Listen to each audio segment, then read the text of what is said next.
Alright, so as the title suggests, today I'm going to be teaching you guys how to properly trade, how to actually have the risk to reward in your favor, and to actually have an edge in the markets instead of just gambling kind of randomly and just losing your money. Now, my background is very self-taught. Obviously you can tell by my voice I'm not extremely old. I haven't been doing this that long. I have been watching the Bitcoin charts, pretty consistently since 2017. I got in the 2017 bull market. I really started trading in 2020 during that bull run, and then throughout this entire bear market, I've been trading.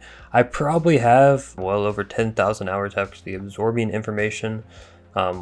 Mainly just kind of watching YouTube and learning how the structures form and what is the best way to actually trade this thing. And then as far as actually in-game experience, right, actually being in the action, taking trades myself, planning out trades, dealing with the emotional side of things, I probably have over 3,000 hours doing that. And I've really figured out what I think is kind of necessary requirements to enter trades, what the pros do, and what you really have to have confluences for to enter trades. Obviously, there are different strategies you can use. I'm not saying you have to trade exactly how I do, but the way that I have decided to trade is based on a lot of research, so just take that into consideration. One thing that you will have to do is non-negotiable. This is every trader for any asset, is manage your risk to reward properly and expect to lose your trades, right? Because even the best of traders, it's more or less a coin toss. When you take a trade, right, 50-50 chance if you're going to win or lose the trade, but your risk to reward is set up so that over a course of time, you will be profitable no matter what. So for example, if I were to take a trade and my risk was $50, if it hit my stop, my reward would need to be $150 or $250. So even if I am losing 50%, maybe I'm even losing 60% of those trades, right? I'm going to be profitable over a period of time because my risk to reward is 1 to 3, 1 to 5, 1 to 6, 7. You want to get that risk to reward as most in your favor as you can while still keeping it to where you want at least probably half of them to be profitable, right? When you get under 50% win rates, it can get a little sketchy because you will go on losing streaks. And you really want to try to avoid losing streaks as much as possible. But yeah, that's essentially the necessary requirement, is always managing your risk to reward and knowing that the probabilities are just probabilities and you're not going to be right 100% of the time. I've gotten my hours in. I feel that I know what I'm talking about for the most part, and I'm going to give you some information here that most people will try to charge you for. This is going to be advanced stuff like order flow, CVD, divergences. We're going to be talking about when you have retail that's longing and the price is going down, and then all of a sudden, as it keeps going down towards the bottom, those longs flip into a shorts.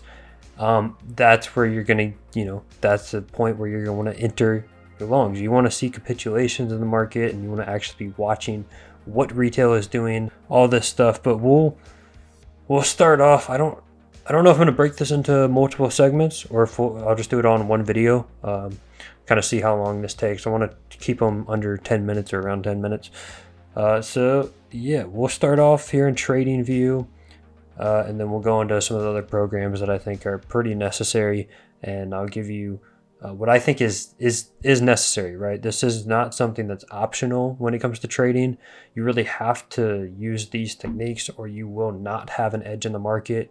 Now, obviously, there are different techniques and strategies you can use. You don't have to follow exactly what I'm saying strictly, and I'd actually recommend you don't. I recommend you go and watch other people, their strategies. I will say on YouTube, it's, Twitter, wherever you go on any social media, most people are going to be not really scamming, but trying to sell you a course for ridiculous prices. They're charging $300 plus just to, learn how to trade, which I think is quite ridiculous. Make sure you're finding the right people. So yeah, what we'll do is we'll start off here in TradingView, and I'll kind of show you guys the basics of how I do all of my analysis here. And what's nice about this is TradingView is 100% free if you don't need a ton of indicators or some just nicer features to have. You can totally just use the free version. I do have the plus or pro version, whatever just the step above the standard version is. I wouldn't recommend paying for anything trading related until you've actually gotten at least some profits. And then in addition to that, just spending as little amount of money as you can per trade, but still enough to where you'll feel some emotions, right? You never want to just paper trade the entire time, because then you'll be more confident and start risking more when you haven't traded with money yet. And as soon as you actually put your money on the table, all of that training you've done paper trading goes out the window, because your emotions will take over and you'll just start losing trades one after another. It's a big psychology game. So I'd recommend if you have a portfolio, let's say of $10,000, don't put more than $100 into a trading account, and then don't risk more than $20 on a trade, right? I think $20 is enough to where you're going to feel something, right, when you're first starting out, and then you can up that to $50, right? I think $50 is a good, kind of after a month of trying, trading with the $20 risk, upping that to $50, and then staying at that $50 for really until you can get at least one full month trading consistently and being profitable, to move up to that $75 or something like that, right? Just be very incremental. Never do big jumps where you're trading $50 a trade, and then you're profitable for 1 month, so now you're going to jump to $500 risk. No, you always want to keep it very incremental.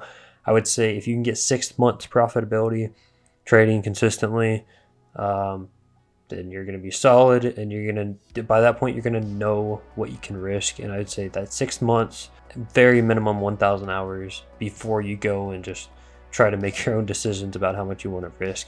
Risk is extremely important, because you really do have to think about it as gambling, especially when you're first starting out. You're just going to the casino and gambling, but it's not a slot machine, right? It's like a poker table, and you can get better as you gamble. To learn how it works, you learn how to get an edge, and you can actually start making money doing it, even if it's extremely difficult and it's gambling. But you really have to know that it's gambling, so you're not risking more than you can afford to lose, and you're not putting money down you don't expect to lose, right?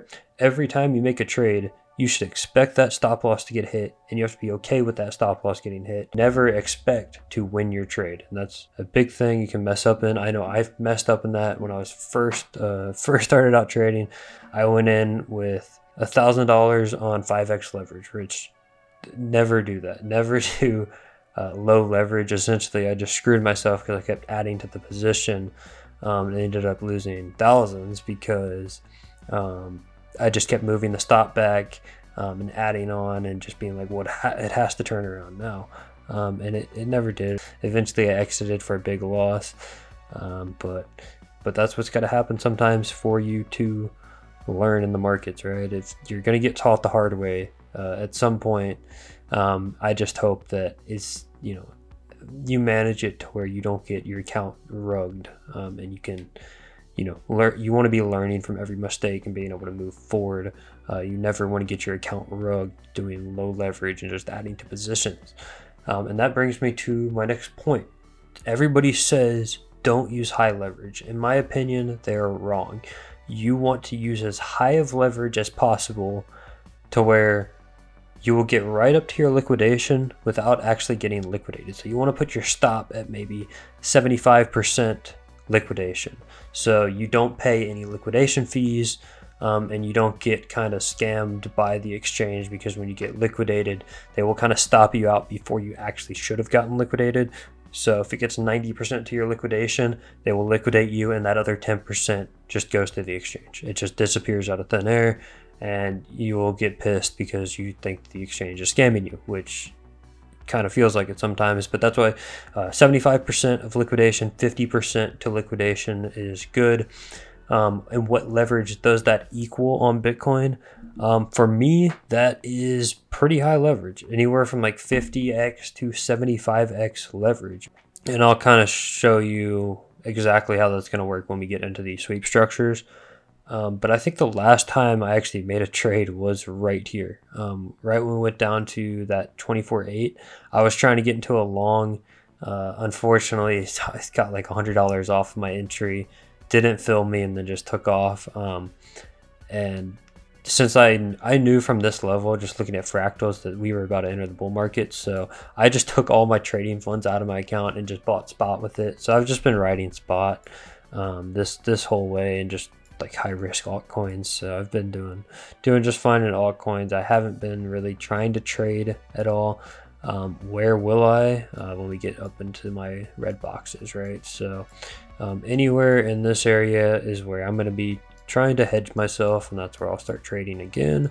But let's get into actually the strategy. Okay, enough of me talking. Let's get into some visualization of what I'm talking about.